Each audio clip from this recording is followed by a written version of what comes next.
So on this side of the shop is the setup area, and what happens over here is that they take the orders and the patterns. These patterns are made out of aluminum, and then they glue down the lettering in the various sizes based on what the customer asks for in the order. And so then you've got everything over here from scroll plates, date, with the date of birth, date of death that might go on a grave marker after a person has passed away.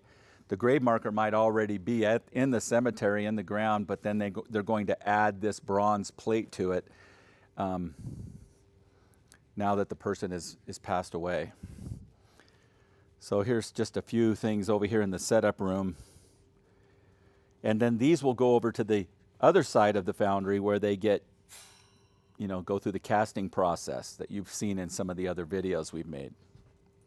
You probably know, if you've walked through any cemetery, there are basically two options for grave markers. There are bronze grave markers like we create here, and there are granite grave markers. Obviously, there's big differences. The granite grave markers, the lettering and the artwork is etched into the granite. On a bronze marker, all the lettering and artwork is raised. These bronze grave markers will outlast and outlive all of us many times over. They don't get damaged by the weather, other than, they are sprayed with a clear coat, much like an automobile paint is sprayed with a clear coat. But over time, sitting in the sun, people walking on them, the water, the rain, etc., they'll get water stained, etc. But those can be cleaned very nicely if you take care of them. And you go to the cemetery, you can easily refinish and clean a bronze grave marker to look almost brand new again if you take care of it.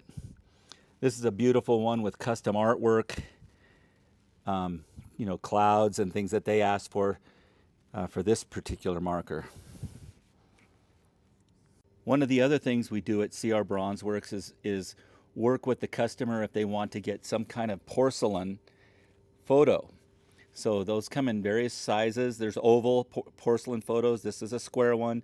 They can have a bronze border, etc.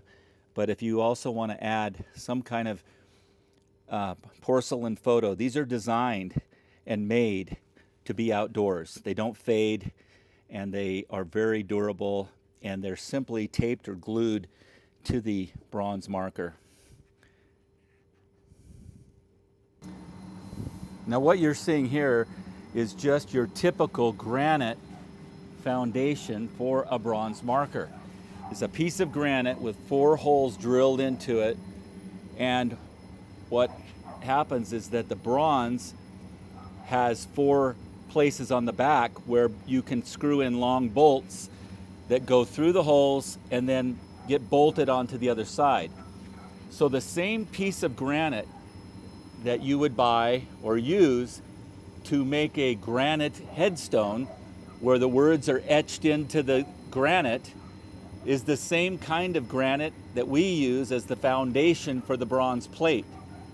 So you're basically just buying this with the holes drilled in it so that you can mount the bronze headstone to that, and then this is what's placed in the ground at the cemetery. Does that make sense? I hope so.